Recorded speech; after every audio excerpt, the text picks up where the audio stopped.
I always felt like I never belonged, not in this pack and definitely not in the family I was placed with. I was orphaned at birth. My mother died giving birth to me, and my father soon after. Alpha Joe handed me off like an unwanted gift to Amma and Vargos. For a while, they treated me like their own. Until I was 7 and Amma's belly began to swell with new life. Then the world shifted. The arms that once cradled me grew cold.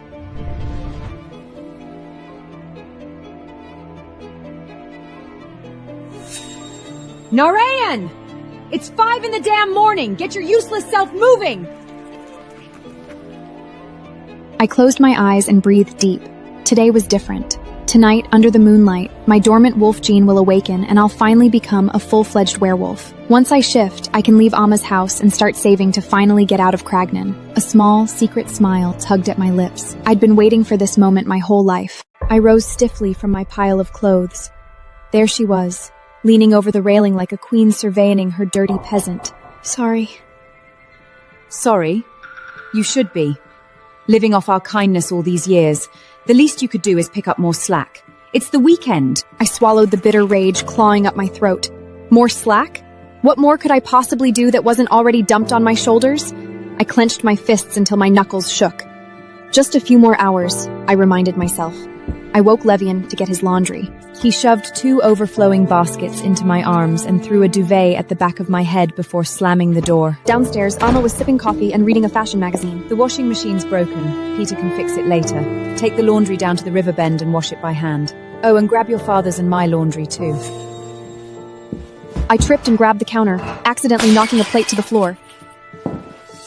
Amma's palm collided with my face, knocking me backwards into the fridge. I saw stars, and tears spilled from my eyes. You stupid little bitch! That was a vintage plate! Sorry doesn't fix your stupidity.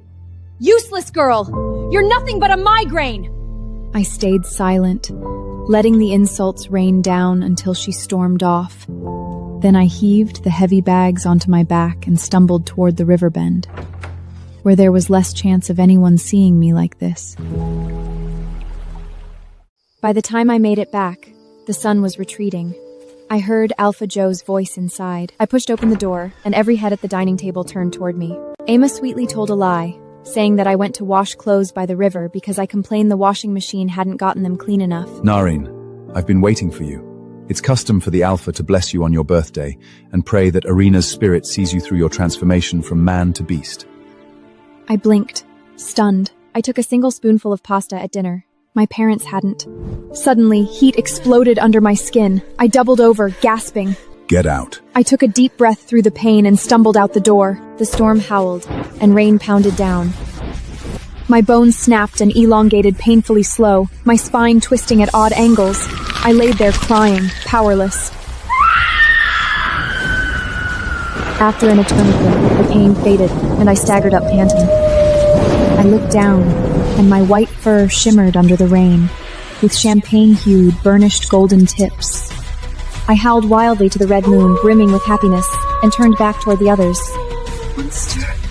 They froze and stared as if I had 2 heads, then flinched when I stepped forward. In a puddle, I saw my huge reflection with a third eye on my forehead, black socket and golden iris, and my main eyes blazing red. Darkness swallowed me whole. 3 years later, there were no windows or clocks, no way to tell day from night. Tobias's boots echoed through the rotten corridor. He tossed a tray beside me. Oh, you still ain't dead yet? You're one strong little bitch. It's been 3 years, can you believe it? This pit stinks worse than a rotting sewer. Last time I'm coming down here, mark my word. 3 years. The words slithered into my mind like a poison dagger, but I felt nothing. Had it really been that long?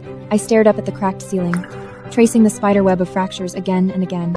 Every split had been memorized long ago. I had been rotting in this dungeon long enough for the ceiling to become more familiar than faces I once loved. They tried to get rid of me, but my cursed body healed relentlessly. They turned to silver, searing it into my flesh and leaving a map of scars. Joe was the worst. He peeled my skin back layer by layer, probing for the monster he swore lurked beneath. He would let me shriek until my lips cracked and my stomach twisted, then dangle a single drop of water in front of me. Shift.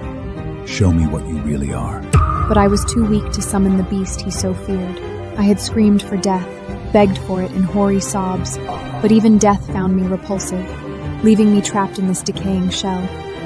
When I turned my head and saw the tray, a jolt struck my half-dead nerves. The cell door was ajar, unlocked. Tobias, lazy, careless. Tobias hadn't locked it. A strange, foreign sensation stirred in my hollow chest. Hope. But I crushed it hard. Even if I escaped, where would I go in this state? Skin stretched over brittle bones, not even remembering my own face. I clenched my jaw. If I must die, then let it be under the sky, with the wind on my skin and the stars bearing witness. Not rotting away nameless in this tomb. I forced my skeletal frame to move and dragged myself across the threshold. I didn't remember how I stumbled through the night, only the scent, honeysuckle and sun-warmed cedar, cutting through the rot like a blade. Then a pair of warm arms caught my crumbling body. When my eyes fluttered open again, there was no cracked ceiling. Above me were intricate carvings kissed with gold and silver, a chandelier glowing softly. The bed beneath me was impossibly soft, silk curtains swaying at its corners. Was I dead? Was this heaven or hell dressed in beautiful lies? I tried to move, but my limbs trembled violently. My hands were clean and pale, nearly translucent. I was dressed in a large hoodie. The grime I'd worn like a second skin was gone. You're awake. I flinched and snapped my gaze toward the voice.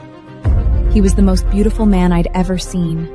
He stood at the foot of the bed, arms crossed over a broad chest, warm brown eyes framed by thick, dark lashes. How are you feeling? That voice was like thunder wrapped in silk. I wanted to speak, but only a weak gasp escaped.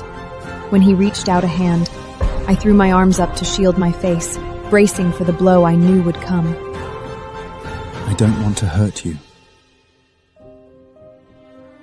I would never hurt you, Imsireli.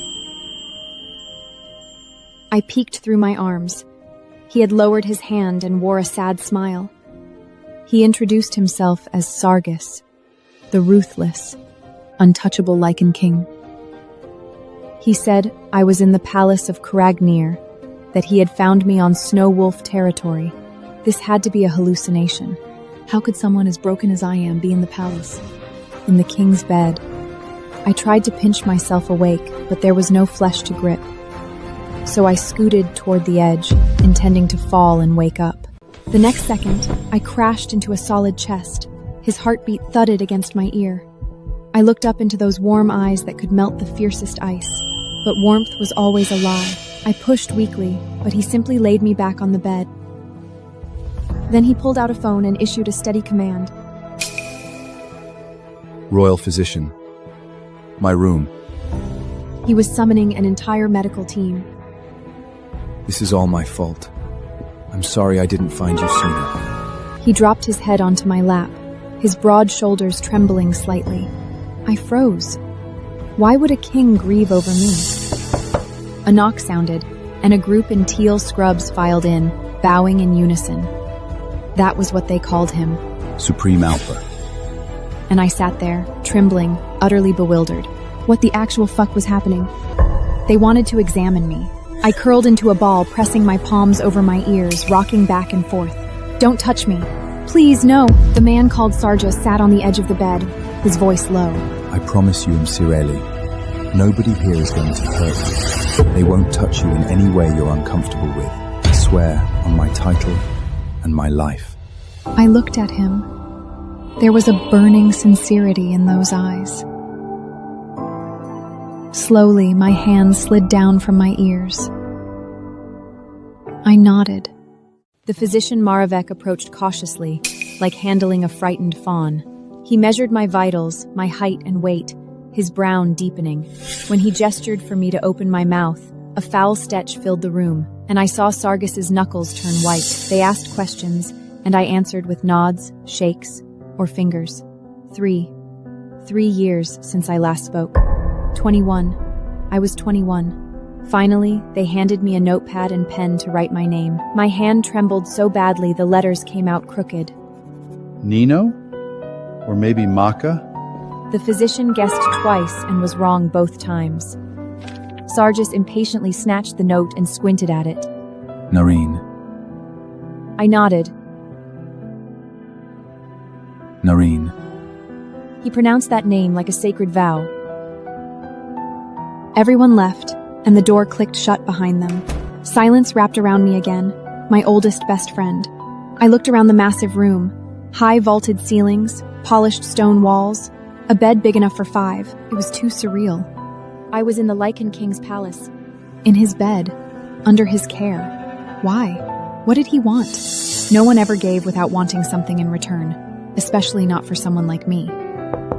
A knock came, and a dark-haired woman entered, fox-like eyes smiling. She introduced herself as Hasmik, my lady-in-waiting. She brought an iPad and a wireless bell. Would you like to stay resting in bed? Or would you love to watch the sun?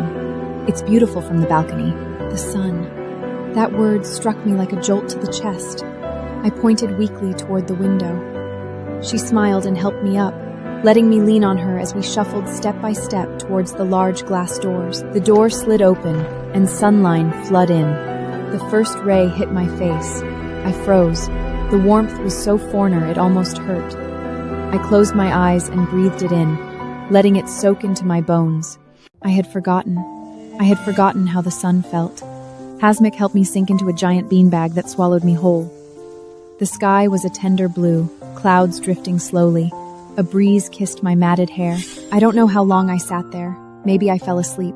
When I opened my eyes again, the sky was painted amber and rose gold, a wool blanket wrapped around me. Then I met those warm brown eyes. Sargis standing by the railing, silently watching me. You seem so comfortable sleeping. I didn't have the heart to disturb you. It's getting windy. I should get you inside so you don't catch a cold. Before I could react, I was weightless in his arms. My face pressed against his chest, his steady heartbeat thudding in my ear. I froze, but he just smiled, as if carrying women was part of his daily routine. He laid me back on the bed, tucked the duvet around me, and then turned for the door, leaving my heart hammering like a drum. The door clicked shut behind him. I curled up alone in that too-soft bed, my heart still pounding. When he carried me back from the balcony, his arms had been steady as stone, as if I weighed nothing. I burrowed deeper into his hoodie. That scent, cedar and honeysuckle, had soaked into the fabric. I hated to admit it reminded me of something distant called safety. Outside, moonlight silvered the gardens. I stared at it, asking myself over and over, who was I to be held in a king's hands? The answer came as cold as moonlight. I was not worthy. The physician Maravek's words echoed in my head. Severe malnutrition, dehydration, post-traumatic stress. My teeth had rotted from neglect. If I were human, he had said, I would already be dead. It was the cursed wolf blood that had kept me alive. The blood that made me a monster. I touched the crescent and spiral mark on my forehead. It always throbbed faintly. I closed my eyes, trying to piece together what that man, Sargis, could possibly see in me. A mute ghost, a skeletal wreck, a three-eyed abomination. Sooner or later, he would see the truth and throw me back into the abyss. 30 sunrises and sunsets passed. I was trapped in this gilded dream, receiving IV drips, dental repairs, nutritional supplements day after day. Flesh slowly returned to my frame, and my skin grew less translucent. Hasmik became my shadow. She never pushed, never overstepped, simply offering a hand when needed. She reminded me of something I had never possessed, a sister. And Sargis slept on the sofa. Every single day. Whenever I woke, he was either reading or watching me like a puzzle he couldn't solve. His gaze was too intense and I could never meet it. I woke earlier than usual today. Dawn had not yet broken, and the room was empty. I didn't want to wait for Hasmik to help me with everything like a parasite. I pulled the IV needle out, wincing at the sting, but I didn't stop. The bathroom was gilded magnificence. The mirror showed a face still pale, but no longer hollow-eyed. I stared at the brand on my forehead, trying to recall when it appeared, but memory offered only black holes. I picked up scissors and began cutting away the matted knots. Platinum strands fell around my feet. Snip after snip, until my head felt as light as if 3 years of weight had been lifted. Hot water poured from the shower head, steam billowing. I closed my eyes and let the stream wash over every inch of skin. It was the first time I truly bathed myself. The scent of soap drowned out the memory of rot. I touched every inch of skin, as if getting to know my body for the first time. After the shower, wrapped in a blue robe, I found myself standing before the mirror again. I took a deep breath and let the robe fall. Then I saw them scars, covering my body like dried-up riverbeds. The most horrifying one snaked from my lower abdomen to just beneath my left breast. The skin was tight and shiny, as if it still had a pulsacy. Joe. He had dragged a silver-coated blade up my stomach, slow as if savoring a delicacy. The sizzle of silver on flesh, the iron tang of blood, his humming, my screams. The door burst open. Sargus rushed in, then froze. His gaze landed on me for only a heartbeat before jerking away as if scolded, the back of his neck flushing red. I saw her body, which made me uncontrollably think of some blush-endearing images. I'm sorry. I didn't think before barging in. Your heartbeat, I thought shit. I'm so sorry. Are you okay? Why are you crying? Only then did I realize I was curled naked on the floor, tears streaming down my face. I scrambled to pull the robe around me, heart hammering. He kept his back to me, shoulders rigid. Put some clothes on, I'll be outside. He practically fled. I sat there for a moment, then pulled on another of his white shirt and burrowed under the covers. He stood by the window for a long time before slowly returning. I lay in bed with my back to him. His voice came from behind, low and careful, like taming a deer ready to bolt. You've been cooped up in here for a month. If you want, we can stroll through the palace gardens. The lilies just bloomed. Maravik says you can start on solid foods. I didn't respond. He held out the tablet and asked if there was anything I craved. I stared at the flowing screen as if it were an alien artifact. But eventually, I took it. He showed me how it worked, his fingers careful never to touch mine. I typed, then turned the screen toward him. What do you mean? What do I want? I snatched it back, typed furiously, and flipped it again. I need answers. Why was I brought here? Why am I in your bed? Why all this excessive care? Why waste resources on someone you don't even know? He fell silent. The air grew heavy as red. That's because you're my mate, Cyrele. Mate? Me? His? The eternally bound, soul-deep lichen mate cursed by Arena? Absurd. I was a three-eyed monster. He couldn't be serious. There had to be a mistake. A defective thing cast aside by everyone. He couldn't be serious. This had to be another cruel trap. I couldn't believe him. The moment he saw my true form, he would revile me like everyone else. I had to leave. Before he discovered the truth, before those gentle looks turned to disgust, I had to escape. But I was too weak right now. I needed time to regain my strength, to earn his trust, to find an opening. The garden. He mentioned the garden. There had to be a way out from there. I forced my breathing to steady, picked up the tablet, and typed my reply one letter at a time. Banana. He stared for a full 3 seconds, then his handsome face split into a smile I had never seen. Pure, bright, utterly relieved. The freshest bananas should be immediately brought to my quarters. Soon, Hasmeek rushed in with an armload of bananas, her eyes glistening. She peeled one and offered it to me with a joy as if I had just asked for the crown itself. I took the first bite. The sweetness exploded on my tongue, foreign and overwhelming. I couldn't remember bananas ever tasting this good. One after another, I couldn't stop. I heard his low chuckle. You're going to turn into a banana at this rate? I paused, looked up at him, and gave him the faintest, most unexpected eye roll. His laughter grew louder. In that moment, something cold in my chest seemed to crack. I'm Cyrele meant my beloved in old Cragnook. He said it with such tenderness that I had to look away. I didn't deserve to be looked at like that. After the bananas were gone, he sat quietly on the sofa and told me about Arena's curse. How lichens were punished for their arrogance, bound eternally to one person, heart and soul intertwined until death. I don't care about the curse. All I know is that when I found you, here... He pointed to his chest. The place that had been empty for 23 years suddenly felt full. I clutched the sheets. His words were honeyed, but I had tasted too much poison wrapped in honey. I picked up the tablet and typed with trembling fingers. I don't want to be your mate. His smile didn't disappear. It just softened into something sad, like a flame dampered by rain. I know, and I won't force anything on you, Nareen. Ever.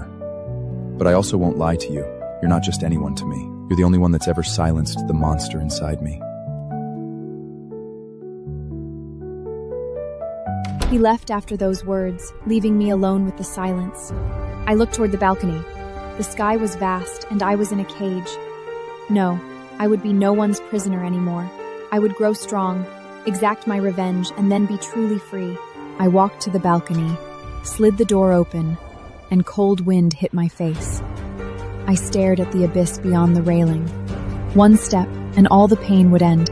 I climbed onto the railing and spread my arms. Narian! Please don't do that! I whipped my head around, my foot slipped, then the world flipped, and I fell into the void. A hand clamped around my wrist. I dangled in midair, looking up to see Sargus half over the railing, one hand gripping the edge, the other holding me with desperate strength. His face was contorted with strain, veins bulging, but what burned in his eyes was not anger. It was pure, unadulterated terror. Hold on, Narian! Just hold on! With a guttural roar, he hauled us both back over the railing inch by agonizing inch. We tumbled onto the cold tiles. I sprawled across his chest, his heart humming wildly against my ear. He sat up, gripping my shoulders, his voice raw and shaking. You okay? I know I'll never fully understand what you've been through, but taking your life is not an option. Do you hear me? If something is too heavy for you, let me carry it. I'll burn this entire world to ashes for you. Just say the word. You have no idea the power you hold over me, Sorelli. Please, don't ever try to do that again. I froze. He was kneeling before me, the supreme Lycan king, his voice laced with raw pleading. Not anger, not reproach, fear. Fear of losing me. I looked down and saw the wound from the IV still bleeding on my hand. He followed my gaze and then gently lifted my hand. Let me help you clean this. He fetched the first aid kit and knelt on one knee at my feet. His touch was exquisitely careful, as if I were the most fragile porcelain on earth. I watched his profile, which seemed almost reverent.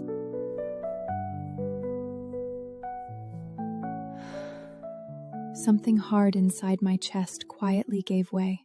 He applied a bandage, then stood and fetched a steam mop. My eyes widened as the Lycan King rolled up his sleeves and began personally cleaning the blood off the floor. His forearms flexed with each movement, veins tracing intricate paths. I tore my gaze away, cheeks burning. Damn it, what was I thinking? This man had just saved my life, and I was oogling his arms?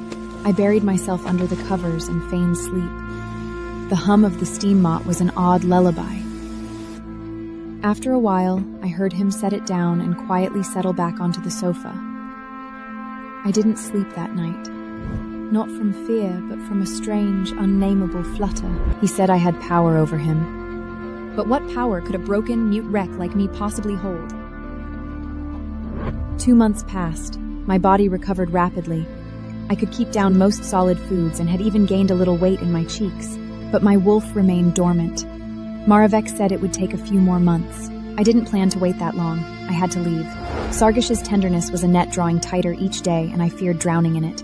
I couldn't. I had a revenge to fulfill. Today, the opportunity came. I picked up the tablet and typed, "I remember you once offered to take me to the garden. Does that offer still stand?" He read the screen, and his lips curved slowly into a smile that could melt ice. Of course it does. Sargish's smile bloomed like the first breath of spring. He led me through the palace corridors, and I stepped into the moving iron box called an elevator for the first time. When the floor trembled, fear gripped my throat. I threw myself into his arms, clinging to his waist. His chest rumbled. He was laughing. This way, Lady Koala. I followed him past towering columns. 2 obsidian-carved lichen thrones loomed at the far end. The ceiling stole my breath, and guards stood like statues. For the first time, I understood with absolute clarity. He was a king. This is the Palace Ballroom. We host royal events, meetings, celebrations, and official matters here. I stared at the thrones, my skin pricking. He could snap my neck with a flick of his wrist. Yet I slept in his bed, wore his clothes, ate his candy. The thought of escape lodged in my mind like a thorn.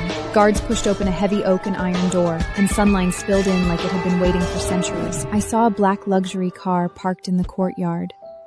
Sargish opened the door for me himself. I got in, and he slid in beside me. Here, you can munch on it while we make our way there. I took it, tore it open, and shoved a handful into my mouth. The sweetness melted on my tongue. He kept watching me. When I looked up, he quickly averted his eyes and pretended to study the scenery. The garden was called Valariad, an arched stone gate twilled with vines, the scent thick as a liquid dream. I stepped in and was swallowed by blooms, birds of paradise, bleeding hearts, ghost orchids, and a bush of silver roses.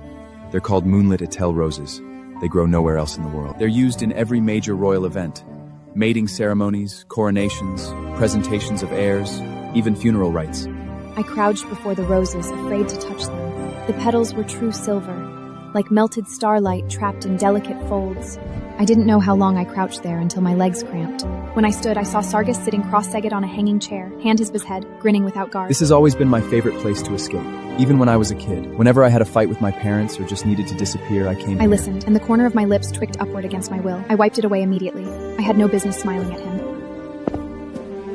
You're so beautiful. Has anyone ever told you that? I froze.